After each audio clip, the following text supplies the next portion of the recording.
Gold, trusted gold buyers. మీరు తాకట్టు పెట్టిన బంగారాన్ని విడిపించి ఈ రోజు ఉన్న మార్కెట్ ధరకు కొనబడను.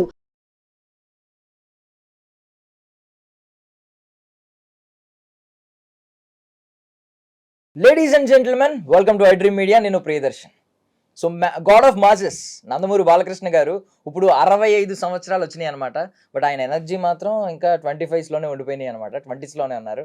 సో ఆల్రెడీ అఖండ 2 టీజర్ చూశారు కదా. ఇప్పుడు ఆయన బర్త్డే స్పెషల్గా ఆయనతో పాటు ఆయన ఎన్టీఆర్ గారి ముద్దుల కొడుకుగా ఎలాగైతే ఇండస్ట్రీలో అడుగుపెట్టారో, ఆయన ముద్దుల మావయ్య నుండి గౌతమ్ పుత్ర సాతకర్ణి వరకు మధ్యలో కొన్ని సినిమాల్లో ఆయనతో పాటు ట్రావెల్ చేసిన ఒక ఆర్టిస్ట్ నాతో పాటు ఉన్నారనమాట. ఆయన పేరే సత్యరాజ్. మాట్లాడదాం. హాయ్ సార్, బాగున్నారా? బాగున్నాం. జై శ్రీరామ్. బాగున్నాను బ్రదర్, మీరు బాగున్నారా? బాగున్నా. So first of all me age ఎంత అండి? ఇప్పుడు బాలయ్య బాబు గారు ఎనర్జీ తెలిసిన తర్వాత మిమ్మల్ని కూడా అడగాలనిపించింది. Age ఏముందిలేండి, age చెప్పకూడదా? చెప్పమంటారా? బికాస్ ముద్దుల మావయ్యలో బాలయ్య బాబు గారితో కలిసి చేశారు. చేశాను అంటే అందుకని అప్పుడే ఇండస్ట్రీకి వెళ్ళాను నేను. ఫస్ట్ సినిమా ముద్దుల మామయ్య నేను చేసింది. ముద్దుల మామయ్యలో బాలయ్య గారి కాంబినేషన్లో కాదు, కానీ ఆయన చిన్నప్పుడు చెల్లెల్ని ఎత్తుకొని వచ్చి పాలు గురించి అడుగుతాడు. పాపకు పాలు కావాలి, డబ్బులు అడిగి నేను బ్రహ్మాజీ గారు కాంబినేషన్లో చేశాము. అప్పుడు ఆ రోజు ఏంటంటే 4 o'clock వెళ్ళాను నేను లొకేషన్కి. ఏఆర్ఎస్ గార్డెన్, రాధాంబికల గార్డెన్ అని ఉంటుంది, కొవ్వూరు తెలుసు కదా. ఆ ఒక ఏరియాకి వెళ్ళామన్నమాట. వెళ్తే బాలకృష్ణ గారి షాట్ జరుగుతుంది, నేను ఉన్నాను. నైట్ షూట్ కదా, ఇప్పుడు ఎందుకు వచ్చావని అడిగితే, ముందు సార్ మాకు టైమింగ్ మెయింటైన్ చేయడం మాకు అలవాటు సార్, టైం మెయింటైన్ చేయాలి. వెళ్ళాను, సరే కూర్చోండి అన్నారు. కరెక్ట్గా 5:30, 6 కల్లా ప్యాకప్ అయింది. ఆ 2 hours నేను బాలయ్య బాబు గారిని చూశాను. నేను ఎంత చలాకీగా ఆయన ఎంత బాగా చేయడం అంటే అందరితో సెట్లో ఉండటం కానీ, వాళ్ళతో మాట్లాడడం, కలగలుపుగా వెళ్ళడం కానీ, నవ్వుతూ సరదాగా అందరితో చాలా బాగుంటాడండి. కానీ నేను చూశాను, నేను ఆ రోజు చాలా హ్యాపీ అనిపించా. అంటే ఫస్ట్ టైం ఆయన కలవటం ఆ సినిమాలోనే. దాంట్లో కో డైరెక్టర్ గారు మధ్యకృష్ణ ప్రసాద్ గారు అని ఆయన తీసుకెళ్ళి పరిచయం చేశాను. నువ్వు రారా నేను పిలిపిస్తానని కోడిరామకృష్ణ గారిని కలిశాను. అంటే బాలయ్య బాబు గారి సీన్ చూసి అప్పుడు చూసాను నేను. ఆయన చాలా హ్యాపీ, ఎందుకంటే అప్పటి వరకు మనకి ఇండస్ట్రీ తెలియదు. ఫస్ట్ టైం చెన్నై వెళ్ళడం, కరెక్ట్గా ఆయన నాకు ఫ్రెండ్, అదే కో డైరెక్టర్ పరిచయం అవ్వడం, బాలయ్య బాబు గారిని చూడడం చాలా హ్యాపీ అనిపించిందండి నాకు. చాలా హ్యాపీ. అయితే 6 గంటల వరకు, అంటే 2 hours చూశాను. ఆయన వెళ్ళిపోయారు. తర్వాత 7 నుంచి మళ్ళీ మా సీన్ స్టార్ట్ చేశారనమాట. నేను బ్రహ్మాజీ గారు, చాలా హ్యాపీ అనిపించిందండి. సో యాక్చువల్లీ బాలయ్య బాబు గారి గురించి మాట్లాడుకుంటే, ఆయన నార్మల్గా చాలా మంది ఇండస్ట్రీకి వచ్చారు, స్వయం కృషితో వచ్చిన వాళ్ళు ఉన్నారు ఇలా. బట్ ఆయన ఏంటంటే ఒక పెద్ద లెగసీ ఆయన భుజాల మీద వేసుకుని వచ్చారు మిగిలిన వాళ్ళతో కంపేర్ చేసుకుంటే. తారక రామారావు గారు ఎంత లెజెండరీ యాక్టర్ అండి ఆయన, మామూలు యాక్టర్. మరి ఆయన పేరు నిలబెట్టే ఏకైక ఆర్టిస్ట్ బాలకృష్ణ గారే, #1 అసలు. మామూలు విషయం కాదు. ఎందుకంటే ఎన్టీఆర్ ఫ్యాన్ నేను. అడవి రాముడు 60 సార్లు చూశాను నేను. అడవి రాముడు సినిమా 60 సార్లు చూశాను. నమ్ముతారా మీరు? అంటే అప్పట్లో నిజంగానే వీరాభిమానులు ఉండేవారు. వచ్చిన తర్వాత మారిపోయింది. కానీ నిజంగా థియేటర్లో అప్పుడు అంత డబ్బులు పెట్టుకుని, ఐ మీన్ 60 సార్లు అంటే 60 టికెట్లు కొన్నారు ఒకే సినిమాకి మీరు. అవును, నాకు చాలా ఇష్టం ఎన్టీఆర్ సినిమాలు లైన్ గా. ఎందుకంటే ఆ ఇయర్ కూడా నాకు గుర్తుంది. ఫస్ట్ అడవి రాముడు, మళ్ళీ ఎమ్మటే యమగోళ, కొండవీడి సింహం, ఇలా చెప్పుకుంటూ పోతే ఎన్టీ రామారావు చాలా సినిమాలు ఉన్నాయి. నేను ప్రతి సినిమా ఏది వదలలేదు. అలాంటి ఎన్టీఆర్ సినిమాలు థియేటర్లో చూసి ఇక్కడికి వచ్చి ఆయన తనయుడైన బాలకృష్ణ గారిని చూడడం అనేది ఎంత అదృష్టం. బట్ ఒక థింగ్ ఏంటంటే, ఇప్పుడు బేసికల్లీ ఇప్పుడు ఆయన 65 సంవత్సరాల్లోకి అడుగు పెట్టారు. ఆయన గురించి మనం చాలా వింటున్నాం. అంటే మనిషి బంగారం అని చెప్పి, బోలా మనిషి ఏదుంటే అదే మాట్లాడతారు. ఆయన చారిటీ, ఐ మీన్ ఆయన క్యాన్సర్ హాస్పిటల్ కావచ్చు, ఆయన చేసే సేవా కార్యక్రమాలు కావచ్చు, అసలు అద్భుతం. బట్ ఆ ఏజ్ లో కొంచెం ఆయన యంగర్ వర్షన్. ఆ టైంలో ఏంటంటే కొంచెం తెలియని వయసు ఉంటది.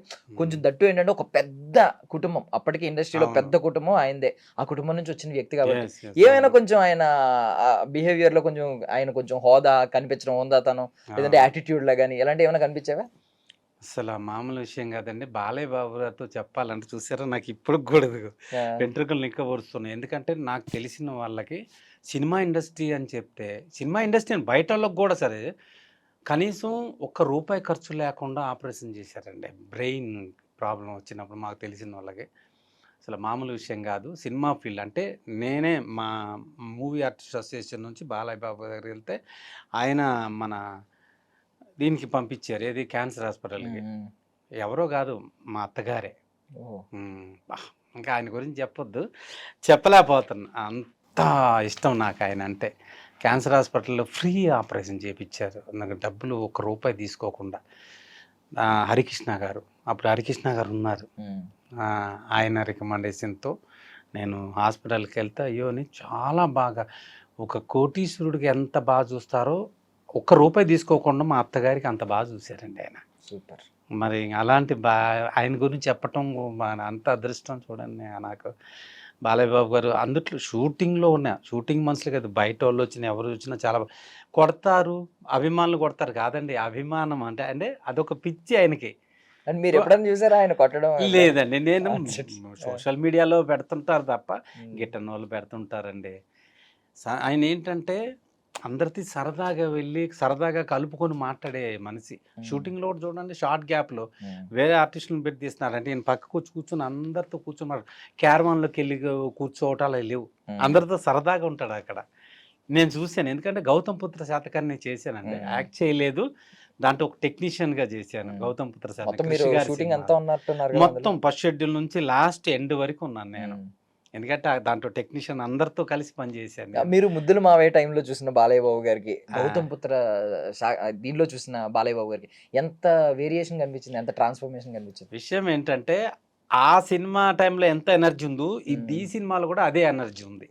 ఎలా అంటే ఒక విషయం చెప్తానని, షిప్ ఫైట్ ఒకటి ఉంది దాంట్లో, వాటర్లో వెళ్ళేది, సముద్రంలో షిప్ ఫైట్. ఈ షిప్ నుంచి అవతల షిప్లోకి దూకాలి, డూబుని పెట్టారు రామలక్ష్మణ మాస్టర్. వద్దొద్దండి నాకు డూబ్ వద్దు, దూకాలి అంతే కదా అన్నారు, రోప్ కట్టారు. ఎంత డేర్, అసలు రోప్ కనిపించదు మీకు, రోప్ అన్నట్టు లేదు, ఒరిజినల్గా ఆయనే దూకాడు. కొంచెం గ్యాప్ ఉంటుంది, బాగా గ్యాప్ ఉంటుంది. చూసే వాళ్ళు అందరు భయం, బాబు వద్దు వద్దు నువ్వు డైరెక్ట్ గారు అన్నా సరే నేను చేస్తాను అంతే అండి. ఎంత గ్రేట్, ఫైటర్లు కూడా భయపడతారండి, టక్కన దూకాడండి అక్కడ. నేను స్పాట్లో ఉన్నాను కాబట్టి చెప్తున్నా, అదే ఎనర్జీ. అంటే ముద్రమా ఎప్పుడు ఉన్నాయి, ఎన్ని ఇయర్స్, మరి అలాంటి గౌతమ్ పుత్ర శాతకర్ణి అంటే ఆల్మోస్ట్ ఒక 56 ఆ ఏజ్, మరి అంతేగా. అలా నాకు చూసి మేమంతా ఆశ్చర్యపోయి క్లాప్స్, మామూలు క్లాప్స్ కొట్ల. అంటే అదొక మాకు ఒక ఎనర్జీ, ఆయన గురించి చెప్పాలన్నా, అక్కడ స్పాట్లోనే చూడాలన్నా అలాగే. తర్వాత యువరత్న రానా బాలకృష్ణ గారి సినిమా తెలుసు కదా, అది కోదండరామరెడ్డి గారి డైరెక్షన్లో. నేను 97, 98లో వచ్చినప్పుడు ఆ టైంలోనే రిలీజ్, 98, 99 ఆ సినిమా కూడా చేశాను నేను. బాలకృష్ణ గారు బాడీ గార్డ్గా నేను, శ్రీహరి గారు, ఇంకొక 2-3 ఆర్టిస్టులు చేసాం ఆయనతో. త్రూఅవుట్ చేశాను సినిమాలో, సాంగ్లో కూడా ఉంటాం. ఇంకా ప్రతి సినిమాకండి, ఈ సినిమాకి ఇలా, ఈ సినిమాలో ప్రతి సినిమాలో స్టార్టింగ్ సినిమాలో ఉంటే అదే సినిమా అదేలాగా ఆయన ఆ హుషారు, ఆ ఎనర్జీ అనేది ఆయనకి తర్వాతే నేను ఇంకెవరైనా. ఇంకా తెలుసు కదా, ఆయన డ్యాన్స్ కానీ సాంగ్స్ పక్కన డ్యాన్సులు కూడా వేయలేరు, అంత బాగా చేస్తుంటాడు. ఎనర్జీ మామూలు ఎనర్జీ కాదు. బట్ ఒకటి ఏంటంటే, ఐ మీన్ ఒకటి వింటా ఉంటాం, ఎప్పుడైనా స్వచ్ఛమైన మనుషులకి కోపం త్వరగా వస్తుందని. బాలయ్య బాబు గారికి కూడా కోపం వస్తుందా త్వరగా? మీరు వస్తుంది, కాకపోతే ఆయన ప్రతిదీ ఎవరు చేసే పని వాళ్ళు చెయ్యాలి, అంతేగాని ఇక్కడ లైట్ పట్టుకుని అటు వెళ్ళినా ఇష్టం ఉండదు, పక్క అక్కడే ఉండాలి. కెమెరా వాళ్ళు ఉండాలి. ఎక్కడ అంటే ఈయన స్పాట్లో ఉంటే అందరు ఉండాలి అక్కడ. అంటే అదొక సరదా అనుకోవచ్చు మనం, అందరు దగ్గర ఉండాలన్నమాట ప్రతి ఒక్కరు. చాలామంది ఆర్టిస్టులు పక్కన ఎవరైనా ఉంటే రానివ్వరు. బాలయ్య బాబు ఏంటంటే అక్కడ టోటల్ అందరూ ఉండాలి వర్క్ విషయంలో.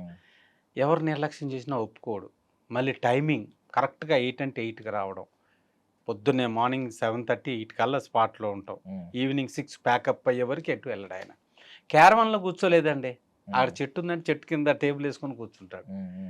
షార్ట్ అండ్ నేను కూడా ఒక ఫొటోస్ చూసాను. అంటే ఎప్పుడంటే నాకు తెలిసి ఏదో సినిమాకండి, అఖండ సినిమా టైంలోనే, ఏ టైంలో అఖండాకే గ్రౌండ్ లో పడుకున్నారు, వెనకాల చిన్న తీసుకుని రోడ్డు మీద ఆ గ్రౌండ్ లో నేల మీద పడుకుని పోయారు ఉన్నారండి. అలాగే అంటే షూటింగ్ మధ్యలో గ్యాప్ వచ్చినట్టుంది, క్యారవాన్ లోకి వెళ్ళకుండా అక్కడ పడుకున్నారు. ఆ ఫొటోస్ బాగా ట్రెండ్ అయినాయి. చాలా నిష్టగా ఉంటాడండి. శ్రీకృష్ణుడు వేసినప్పుడు నాన్ వెజ్ తినకపోవడం, కుర్చీల మీద కూర్చోపోవడం, పైన సోఫాలు అలాంటివి కూర్చోడు. ఆ విషయాలు ఎందుకంటే నేను చాలాసార్లు నేను చేయకపోవచ్చు, కానీ లొకేషన్లు తిరుగుతూ ఉంటాం కదా, మేము వెళ్తాం. ప్రతి లొకేషన్లో మమ్మల్ని అనుమతిస్తారు, ఎందుకంటే ఎవరున్నా సరే. ఇప్పుడు పబ్లిక్ని రానివ్వరు, మేము యాక్టర్లం కాబట్టి వెళ్ళిన స్పాట్లో డైరెక్టర్ గారితో, నా డైరెక్షన్ డిపార్ట్మెంట్తో మాట్లాడుతుంటాం కదా, మాకు ఆ ప్రాబ్లం. ఎందుకంటే మేము ప్రతి ఆర్టిస్టులను చూస్తాం కదా. బాలయ్య బాబు గురించి ప్రత్యేకంగా చెప్పాలంటే సూపర్ అండి. ఇంకా అంటే ఆయన మీరు అన్న గురించి డిసిప్లిన్ ఎన్టీ రామారావు గారి నుంచి వచ్చేసింది. వచ్చింది. అది ఇంకా కంపల్సరీగా ఆయన నుంచి ఈయనకు వచ్చినట్టే. ఉమ్, అందుకని అప్పట్లో క్యారవాన్లు కూడా లేవండి. నేను అదే ఏఆర్ఎస్ గార్డెన్, రాధా అంబికాయల గార్డెన్ చెప్పాను చూడండి. కుర్చీ వేసుకోవడం, అక్కడే కూర్చోవడం. మేకప్ అయినా సరే, ఏదైనా సరే ఒక డ్రెస్కు మాత్రం రూమ్కి వెళ్తారు. ఉమ్.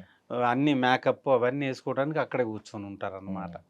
అంటే కొన్ని ఇంకోటి వర్షన్ ఏంటంటేనండి, మనం ఎవరినైనా ఇష్టపడ్డాం అనుకోండి దూరం నుంచి, దగ్గరికి వెళ్ళొద్దు, వాళ్ళ లైఫ్ దగ్గర నుంచి చూడొద్దు, చూస్తే ఇష్టం తగ్గిపోద్ది అని అంటారు కొంతమంది. Okay okay. ఏంటంటే దూరం నుంచి మనం ఆరాధిస్తూ ఉంటాం, అవును. దగ్గరికి వెళ్ళిన తర్వాత వాళ్ళ స్వరూపం తెలిసిన తర్వాత వీళ్ళు మనలాంటి వాళ్ళే అనే ఫీలింగ్ వస్తుంది అని అంటారు.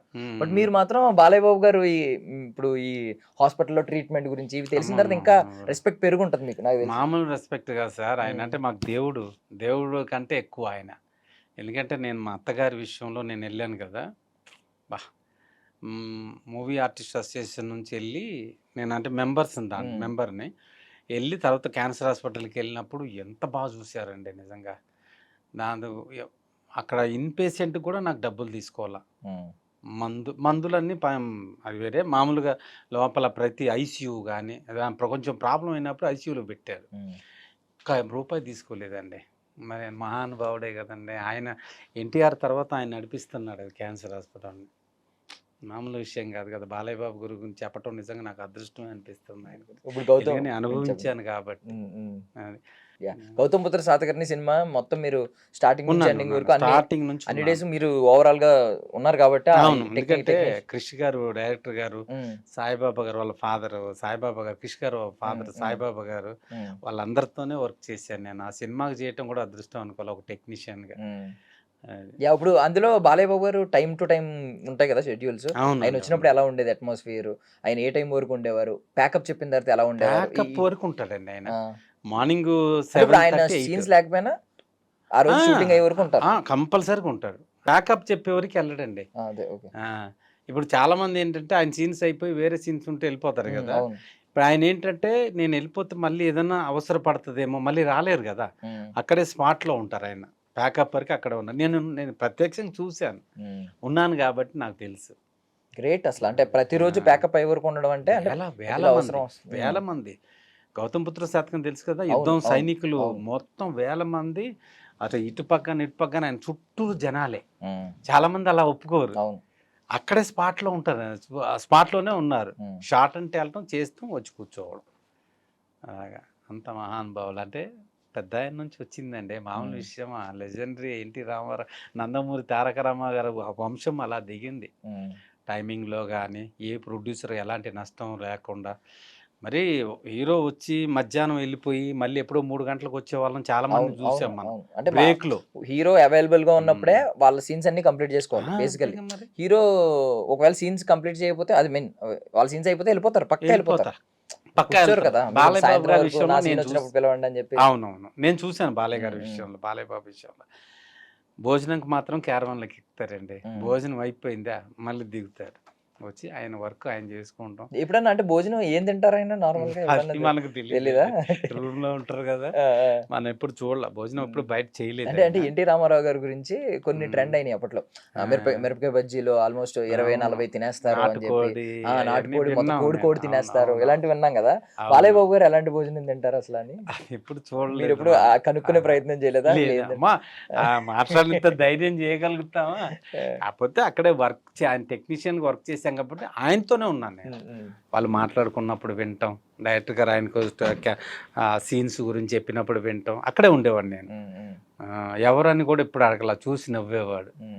విష్ చేస్తాం కదా వెళ్ళంగా, ఫస్ట్ హీరోలకు కానీ డైరెక్టర్లు కానీ విష్ చేసి అక్కడ ఉంటాం అనమాట. వాళ్ళకి తెలుసు మనోడే టెక్నీషియన్ అని. అలాగా చూస్తాడు అంతే. మళ్ళీ టిఫిన్ అయితే మేకప్ జరుగుతుంటేనే టిఫిన్ అక్కడే చేస్తాడు. టిఫిన్ తినడం అయితే చూసాను, టిఫిన్ నార్మలే కదా.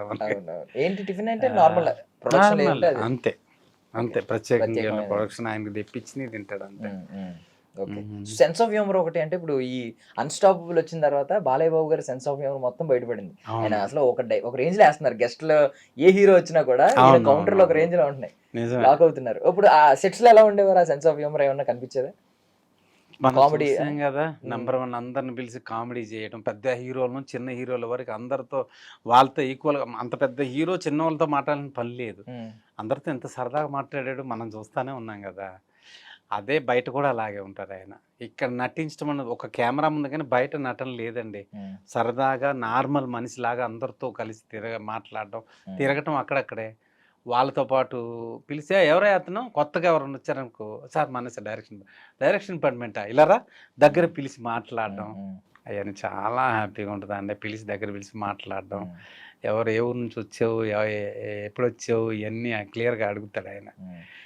సింగిల్ టేక్ ఆర్టిస్ట్ అండి. ఇప్పుడు బేసికల్లీ పెద్ద పెద్ద డైలాగులు చెప్తూ ఉంటారు కదా, మోనోలాగులు. ఆయన చేసింది సింగిలే. అయితే డైరెక్టర్ గారు ఇంకో చేద్దాం అంటే చేద్దాం కంపల్సరీ, ఒకటి కదా నీకు నచ్చే వరకు చేద్దాం అంటాడు ఆయన. ప్రతి విషయంలో మాత్రం కాంప్రమైజ్ అవ్వడం. ఇంకోటి చేద్దాం అంటాడు. అసలు అవసరం లేదు, ఫస్ట్ షాటే ఓకే అవుద్ది అది. కాకపోతే వీళ్ళు సేఫ్టీ కోసం ఇంకోటి చేసుకుంటారు అంతే. ఇప్పుడు పెద్ద పెద్ద డైలాగులు కదా, బేసికల్లీ డబ్బింగ్ రూమ్ లో చెప్పిన తర్వాత ఎంత పవర్ఫుల్ గా చెప్తారు ఆయన తెలుసు కదా. ఇప్పుడు తమన్ గారు మ్యూజిక్ యాడ్ అవుతుంటే అఖండ డైలాగ్స్ కావచ్చు, మీరు టేజర్ కూడా చూసి ఉంటారు. ఇప్పుడు సెట్స్ లో కూడా అంతే స్ట్రాంగ్ వాయిస్ తో చెప్తారా, లేదు అంటే అవసరం లేదు కదా అక్కడ, బేసికల్ కెమెరా ముందు అవసరం లేదు, అయినా సరే అంతే వాయిస్ తో చెప్తారా? చాలా మంది హీరోలు నేను చూశాను బ్రదర్, స్పాట్ లో అంత వాయిస్ రాదు. రఘువరన్ గారిని చూడండి, నేను ఆయనతో సినిమా చేసాను ఏదో, అంటే ఆయన డైలాగ్కి నేను సమాధానం చెప్పాలి కదా, ఆయన తర్వాత డైలాగ్ నాకు ఎప్పుడు వస్తుందో నాకు తెలియాలిగా, ఆయన ఏం మాట్లాడుతుంది నాకు మతిపోయింది. నేను డైరెక్టర్ గారిని అడిగా, మళ్ళీ ఆయన అడిగితే సార్ ఏంటంటే ఏం లేదండి ఈ డైలాగ్ చూడండి ఆయన ఏం మాట్లాడుతూ, ఆయన ఎప్పుడైతే స్టాప్ చేశారో అప్పుడు స్టార్ట్ చేసుకుని అన్నాడు. ఇంకా అలాగ చెప్పటమే. కానీ బాలయ్య బాబు గారు వాయిస్ అంటే కంచండి, ఆయన చెప్తే పక్కన ఆర్టిస్టు టక్కన అందుకోవచ్చు, అలాగున్నారు. ఇది బాలయ్య బాబు గారు అంత పెద్ద స్పాట్లో ఎంత బాగా మాట్లాడతాడు, డబ్బింగ్లో కూడా అంతకంటే పవర్ఫుల్ వస్తుంది. ఇంకా అవన్నీ మనం చూస్తున్నాం కదా. నేనైతే చాలామంది ఆర్టిస్టుల దగ్గర చూశాను, వాయిస్ బయటికి రాదు. కాకపోతే ఆ స్క్రిప్ట్ చదువుకొని ఓహో ఈ డైలాగ్ తర్వాత ఇది అనేసి, కొంతమంది డైలాగ్ అయిపోయినా చేతిలో బాడీ లాంగ్వేజ్ ఆపరు, మనం ఎక్కడ స్టార్ట్ చేయాలో మనకు తెలియదు. కాకపోతే ఆ డైలాగ్ స్క్రిప్ట్ మనం చూసుకుంటాం కాబట్టి కంటిన్యూ అయిపోవటమే. అస్సలు లేదా ప్రాబ్లం. హ్యాపీగా ఆయన డైలాగ్ ఎక్కడ ఆగిపోద్దాం, మళ్ళీ మనం ఎక్కడి నుంచి అందుకోవాలో మళ్ళీ ముందు చెప్తే, డైరెక్టర్ గారు కూడా పెద్ద ఆర్టిస్టులతో చేసేటప్పుడు పక్కన వచ్చే ఆర్టిస్ట్ కూడా కరెక్ట్గా ఉన్నాడా లేదని చూసుకుంటారు. లేకపోతే పెద్ద పెద్ద యాక్టర్లు కదండి బాలయ్య బాబు, వాళ్ళ దగ్గర ఏమాత్రం కొంచెం డౌన్ అయినా కానీ ఒప్పుకోడు. ఏదైనా పవర్ఫుల్, ఆయన మీద పవర్ఫుల్ అన్నా చెప్పేయమంటాడు, చెప్పేయి నేను ఇక్కడ నువ్వెంతో నేనంతా యాక్టింగ్లో, బయటికి వెళ్ళినప్పుడే నువ్వేంటి అనేది అంతే తప్ప ఇక్కడ నువ్వు కోన్ కిస్కా నేను అంతే, నువ్వు మెయిన్ ఒక విలన్ క్యారెక్టర్ పవర్ఫుల్ ఉండమంటాడు. అంత పవర్ఫుల్గా ఎవరు చెప్పరండి, ఇలాగ ఒప్పుకోరు. ఏంటి నా డైలాగ్ మీద ఎక్కేస్తున్నాడు అంటారు చాలా మంది. నేను అది కూడా చూశాను, అంటే అంత పవర్ఫుల్ వద్దండి, అవసరం లేదు అతనికి అన్నలు విన్నా నేను. కానీ బాలయ్య బాబు అలా లేదు, చెప్పు నువ్వు ఎంత పవర్ఫుల్గా చెప్తే నా హీరోయిజం అంత పెరుగుద్ది, అంతేగాని నువ్వు తగ్గితే ఇంకా నాకేం ఉంటుంది అని అంటాడు ఆయన. అది అలాగా, అది తమిళ్లో చూసాం, తమిళ్లో చూసాను నేను అలాగా. ఫస్ట్ విజయకాంత్ కానీ వాళ్ళు విపరీతంగా కొట్టించుకుంటూ చూడండి ఫైట్లు, చూసే వాళ్ళకి అబ్బో ఏంటి, జనాలకి ఏంటంటే అమ్మో ఇలా కొడుతుండే ఏంటి మా ఓన్ని అని ఫీల్ అవుతారు. లాస్ట్లో ఆయన కొడతారు చూడండి, వీళ్ళకి ఎనర్జీ అలా వస్తుంది చూడండి. అలాగా బాలయ్య బాబు గారి విషయంలో అసలు అంటే ఎనర్జీ అంటే గుర్తొచ్చింది. బేసికల్లీ ఇప్పుడు అందరూ ఫ్యాన్స్ అందరూ కూడా జై బాలయ్య అని పిలిస్తే అది ఒక ఎనర్జీ వచ్చేస్తుంది అంటూ ఉంటారు. సెట్స్ లో ఎవరన్నా అరుస్తారండి అలాగే జై బాలయ్య జై బాలయ్య అని, అరుస్తారు. ఆయన రియాక్షన్ ఎలా ఉంటుంది? ఆయనకి ఇంకా ఎనర్జీ వస్తుంది. ప్యాకప్ వెళ్ళేటప్పుడు కూడా అరుస్తారు అందరూ, ఎనర్జీ అందరూ ఎంతంటే కలగలుపుగా ఉంటారండి. ప్రతి అలాగే ఉండమంటాడు ఆయన. టెక్నీషియన్స్తో కానీ అక్కడ ప్రతి ఒక్కరు ఆర్టిస్టులు కానీ జూనియర్ ఆర్టిస్టులు అయినా సరే ఎవరిని దూరంగా వెళ్ళొద్దండి, స్పాట్లో ఉండాలి అంతే. ఉండి అందరు సరదాగా ఉండి మాట్లాడుకుంటూ వర్క్ చేస్తాడు ఆయన. ఆ విషయంలో అయితే బాలయ్య బాబు గారు గ్రేట్ అండి. ఇప్పుడు అఖండ 2 టీజర్ చూసారు, అవును అవును అసలు అది ఒక అరాచకం. అంటే ఆ ఉమ్, త్రిశూలం మొత్తం రౌండ్ రౌండ్ తిరుగుతుంది చూసారు కదా అలా. అవును సింగ్ సింగ్ అవును సింగ్ సింగ్ సింగ్ అని నడుచుకుంటూ వచ్చేస్తున్నారు దైవాంశ సంభూతుడిలాగా. ఐ మీన్ ఆ అవును క్యారెక్టర్ అలాంటిది. ఒక అవును అవును శివుని స్వరూపం లెక్క. ఐ మీన్ అవును శివుని అంశ అవును ఆయన అవును పుట్టింది. సో ఉమ్. అద్భుతంగా అనిపించింది. మీకు ఏమనిపించింది ఆ టీజర్ చూసాక? మా బోయపాటి గారి విషయం చెప్పాలండి. ఆ, బాలయ్య బాబు గారు బోయపాటి గారు కాంబినేషన్ అంటే ఇంకా సెన్సేషనల్ హిట్టే అది. ఉమ్, ఉమ్. ఇంకా మామూలుగా ఉండదు. అలా అంటే కాకపోతే ఈ అలాంటి ఫైట్లు వేరే హీరోకి పెడితే ఖచ్చితంగా యాక్సెప్ట్ చేయలేరు. అంటే చేయరు. బాలయ్య బాబు గారు అవునవును. కాబట్టే యాక్సెప్ట్ చేస్తారు. అవునవును. తమిళ్‌లో రజనీకాంత్ గారు ఉన్నారు కదా! ఉమ్, ఉమ్. నేనేం బాలయ్య బాబుని కాదు. నా అంత హుషారుగా నేను చేయలేను. బాలయ్య బాబు గారు తర్వాత ఈయన బోయపాటి గారి కాంబినేషన్ అంటే 100 ఉమ్, డేస్. ఈ రోజుల్లో 4 డేస్ ఆడటం ఎక్కువండి. కరెక్ట్. కోట్లు పెట్టి సినిమాలు తీసినా, సంవత్సరాలు తీసినా వారం రోజులు ఆడడమే కష్టం. అలాంటిది ఇప్పుడు బాలయ్య బాబు గారు ఆయన కాంబినేషన్ అంటే ఇంకా 100 డేస్ పడాల్సిందే. ఈ రోజుల్లో 100 డేస్ ఎక్కడన్నా ఉందా సినిమా? అవును, అవును. లేదు. అప్పుడు పాతకాలంలో 'ప్రేమాభిషేకం', 'కొండవీటి సింహం' ఇలాంటి సినిమాలు సంవత్సరాలు ఆడినయే ప్రతీది. ఉమ్. సంవత్సరాలు ఆడినయి గానీ ఏది కూడా 50 రోజులు ఆడిన సినిమా లేదు. ఇప్పుడు కనీసం 20 రోజులు ఆడట్లే సినిమా. దానికి ఏంటి? దాన్ని అంటే దానికి ఏంటి చూడండి. దానికి దీనికి ఏంటి కరెక్ట్. ప్రాబ్లమ్? అవును. స్టోరీ లేక. ఇప్పుడు మారిపోయిందిలేండి. రోజులు కూడా మారిపోయినాయి. చూసి మారిపోయినాయి. ఓపిక అవునవును. ఉండట్లేదు. ఒకరోజే ఇప్పుడు కూడా చూసేయాలి. పాత సినిమాలేస్తే మనం చూస్తాం. హ్మ్. ఎన్ని సినిమాలు లేవు. 'గూండా' గాని, 'ఖైదీ' గాని, చిరంజీవి గారి అవును. Cinema, Balayya Babu cinema, NT Ramarao cinema, Akkineni cinema ఇప్పుడు చూస్తాం. ఎందుకంటే స్టోరీలు అంత బాగున్నాయి. హ్మ్. ఇప్పుడు ఎక్కడండి? మళ్ళీ ఆ ట్రెండ్ బోయపాటి గారిది. బోయపాటి గారి డైరెక్షను, బాలయ్య బాబు గారి హీరో అని అంటే ఇంకా సెన్సేషనలే. హ్మ్. 100 డేస్ మనం చూస్తాం పేపర్‌లో కానీ, టీవీలో గాని 100 డేస్ ఆడుతున్నట్టు. అది. ఇప్పుడు యాక్చువల్లీ ఒకప్పుడు బాలయ్య బాబు గారికి నెగటివిటీ చాలా ఉండేది. అంటే ఆ! నందమూరి ఫ్యాన్స్ పక్కన పెడితే మిగిలిన వాళ్ళ నెగటివిటీ చాలా ఉండేది. ఇప్పుడు అవునవును. మారిపోయింది ఏంటంటే బాలయ్య బాబు గారిని ద్వేషించే వాళ్ళు కనిపించట్లేదు. లేరు. ప్రతి ఒక్కరు అంటే లేరు. ఇప్పుడు పబ్బులకెళ్ళినా, ఏదైనా అవును. సినిమాకెళ్ళినా, బాలయ్య బాబు గారి సినిమాకెళ్ళినా, ఎక్కడికెళ్ళినా అవును. కూడా ఇప్పుడు షో లాస్ట్‌లో వచ్చింది గదా! అందరూ అరుస్తారు ఆ జై బాలయ్య. షోతో అందరూ కలిసిపోయారు. ఈ షో తర్వాత అందరూ కలిసిపోయారు. అందరూ కలిసిపోయారు. అందుట్లో ఏ హీరోని గూడా ఆయన ప్రతి ఒక్కని హీరోని గూడా కూర్చోబెట్టి షోలో అవును, చూసారుగా ఎంత అవును, మాట్లాడుతున్నారు. ప్రభాస్ షో చూడండి. అవును. Ram Ram Charan show Charan show. చూడండి. ప్రతి ఒక్క హీరోతో ఎంత మాట్లాడుతున్నారు. అవును. అందరు హీరో కలిసిపోయారండి ఇప్పుడు. హ్మ్. కాకపోతే ఫ్యాన్స్‌కి తెలీదు. మీ హీరో, మా హీరో అంటున్నారు గానీ, అందరూ కలిసే ఉంటారు. పొద్దున్న లెగిస్తే పక్క షూటింగ్‌లు. చిరంజీవి గారిది అక్కడ, నాగార్జునకి ఇక్కడ, బాలకృష్ణ ఇక్కడ. హ్మ్. అన్నీ ఫిల్మ్ సిటీలో గానీ, ఇక్కడ మన హైదరాబాద్‌లో గానీ హ్మ్. పక్కనే జరుగుతే కూర్చొని ఒక్కోసారి భోజనం కూర్చొని ఇద్దరు ఆ షూటింగ్ నుంచి ఈరాడి ఈడ నుంచి అక్కడ రావడం. హ్మ్. అంటే మీకు తెలియపోవచ్చు. మేము అక్కడే స్పాట్‌లో ఉంటాం కాబట్టి మాకు తెలుసు. కన్నుల పండుగలాగా ఉంటది మాకు. అంటే ఇది అయన్నీ ఒకటే మిస్ అయింది. చూడాలంటే. ఇంకా చిరంజీవి గారు ఒకరొస్తే ఇద్దరు ఒకే సెట్ మీద కొంచెం బావుంటది. అది అండ్ వాళ్ళిద్దరు ఇప్పుడు అన్నారుగా మొన్న ఏదో సినిమా సవాల్ చేసి ఇసిరారుగా సవాల్. ఆ! చిరంజీవి గారు. అవుద్దనుకుంటున్నారా బోయపాటి మీరు? గారు రెడీగా ఉన్నాం ఇద్దరం. ఆ! మీరు రెడీ చేసుకోండి స్టోరీ అని. అమ్మమ్మ అదొస్తే ఇంకా మామూలు విషయమా? ఒక ఇందరసేనారెడ్డి, అవును. ఒక చెన్నకేశవరెడ్డి, అవునవును. ఒక అవును. సమరసింహారెడ్డి, ఇందరసేనారెడ్డి. ఆ! ఒకే మరి. అప్పట్లో ఎన్టీ రామారావు, నాగేశ్వరరావు హ్మ్. చేశారు. హ్మ్. శోభనము, కృష్ణ. అవును. అలాగే ఇప్పుడు కూడా బాలకృష్ణ గారు, మన చిరంజీవి చిరంజీవి గారు. గారు ఇలాగ కాంబినేషన్ వస్తే ఎంత బావుంటది. ఇప్పుడు కరెక్ట్. చూసే జనాలకు గాని, ఫ్యాన్స్‌కి గాని హ్మ్. పండగే. అవును. మనకు కరెక్ట్. సంక్రాంతి ఎలాగో వాళ్ళకి ఫ్యాన్స్‌కి అంత బాగా పండగ. వాళ్ళు అది అవును. ఇద్దరు కలిసి సినిమా చేస్తే. కరెక్ట్. అండ్ ఇంకొక మంచితనం ఏంటంటేనండి నేను అబ్జర్వ్ చేసింది ఈ మధ్యలో హ్మ్. విశ్వక్ సేన్ లేదంటే మన సిద్ధు జొన్నలగడ్డ. వీళ్ళకి ఏ అవునవును. బ్యాక్‌గ్రౌండ్ లేదు. లేదు. పెద్ద అవును. ఫిల్మ్ అవును. బ్యాక్‌గ్రౌండ్ ఏం లేదు. పెద్ద పెద్ద అవును. ఫ్యామిలీస్ నుంచి వచ్చినోళ్ళు కాదు. కరెక్ట్. బట్ వాళ్ళని హ్మ్. ఎంత ఓన్ చేసుకున్నారంటే సార్ అని పిలవకండి బ్రో, బ్రో అని పిలవండి. నేను మీ బ్రోని అని చెప్పి ఆ అంటే 'సిద్ధు వాళ్ళని ఎంత సపోర్ట్ జొన్నలగడ్డ' చేస్తున్నారు. డైరెక్ట్ హీరోకి కూడా రాలా.